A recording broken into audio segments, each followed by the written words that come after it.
Hey everybody, Toys of Arkham here with another quick review, and this time I have a statue by McFarlane Toys, and it is a 1/6 scale statue that is from the new The Batman movie. I'm sure an awful lot of you have seen this by now. It is, in my opinion, an excellent movie.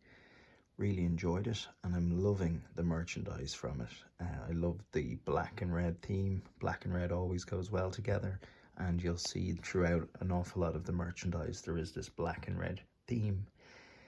There are, I think, 3 of these particular statues that each have different variations in terms of the paint and color of the actual figure, and this is the black and red version that I believe is some sort of a special edition, and it is a replica of the Jim Lee art cover from one of the comics, I think.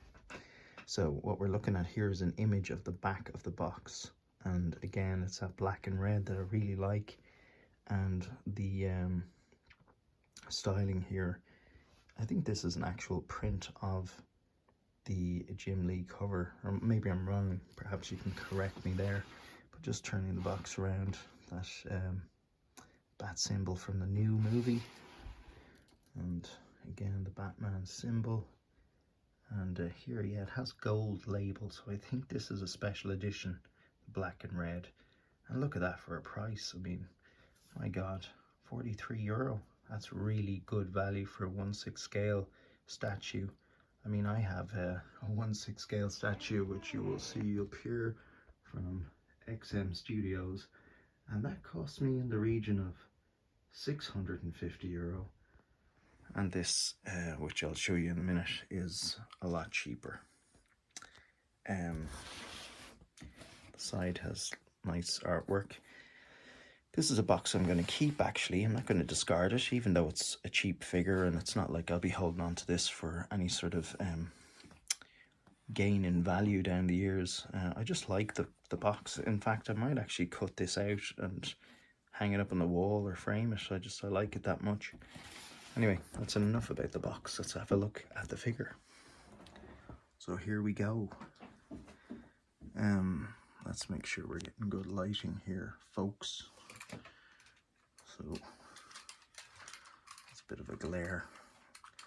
Finding it hard to get good lighting. Anyway, there we go. I think that's pretty decent. So it is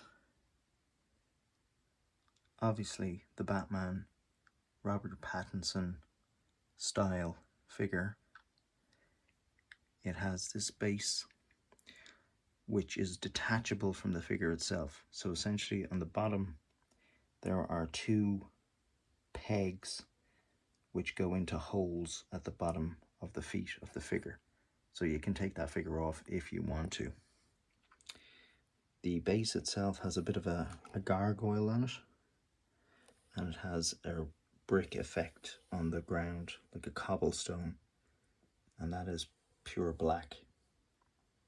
So the only different tone, I suppose, in the base is the red on the top of the gargoyle.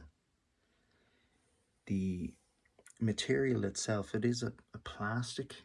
It's not polystone or anything like that, which is fine for the price that we're. So I'm trying to get decent lighting here. Anyway, we're just going to make do with this. This is yeah, it's like a plastic, but you know, it's fine. It doesn't have to be polystone, as long as we get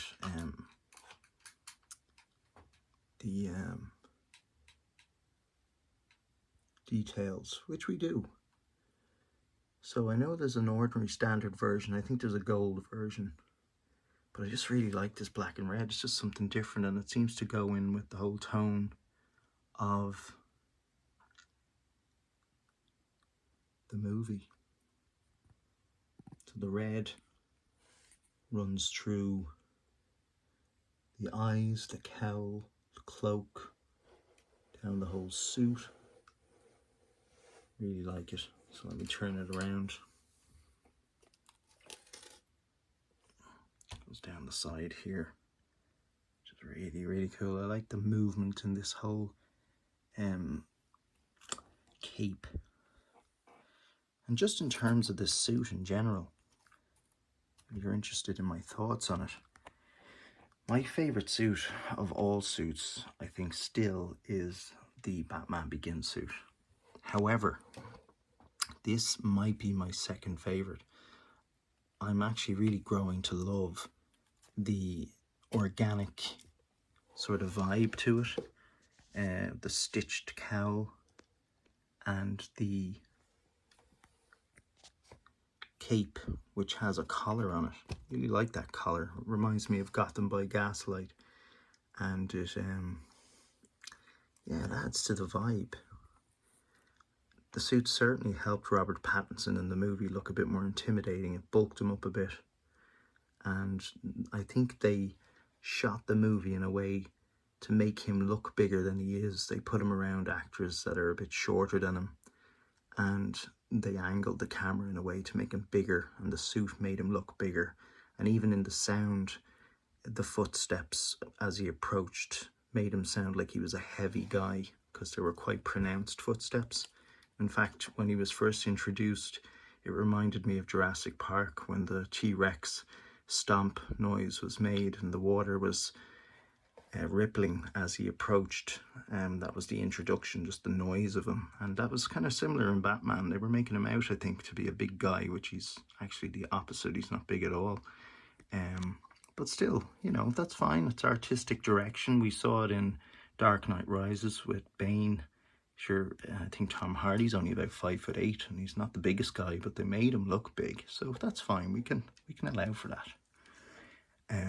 So just let's have a look at this a bit more clearly. The sculpt itself, obviously he's sort of leaning over, foot up on the beside the gargoyle. Maybe it's meant to simulate being on the side of a building looking over the city. He has this holster on the side of his leg, which has his grapple gun in it. That actually wasn't in the smaller 7-inch figures for some reason, but it's in this statue. You go up, it has that armor and this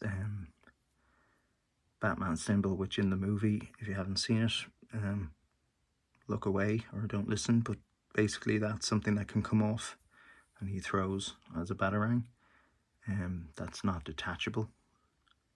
It is static to a degree. You can move his hands. Actually, that's the first time I've tried this. Hang on. Yeah, it moves a little bit, but look, I'm not really gonna start moving them around too much. And look, it comes with this little backdrop, which I think is really nice. So kind of adds to the effect of him. With the red backdrop. Now the backdrop isn't quite big enough for a 1/6 figure, but you know, it's fine. If you're doing any sort of photography, maybe you'd want to perch it up a bit higher and get a bit more of a, you know, closer lens on it, and maybe you could get it right, but you know, it's still nice to have. And also you can turn this around and you've got the cool the Batman sign, which is beautiful too. Maybe you want to frame that and just put it on your wall and just leave him as is. That's nice there, isn't it? Pretty cool. But yeah, I might do a video actually just on my thoughts on the movie. If you're interested in that, let me know. And that concludes this particular video. And if you've got any requests for any figures that I have for reviews, let me know. Otherwise, please like, comment and subscribe, and I'll catch you again. Take care. Bye bye.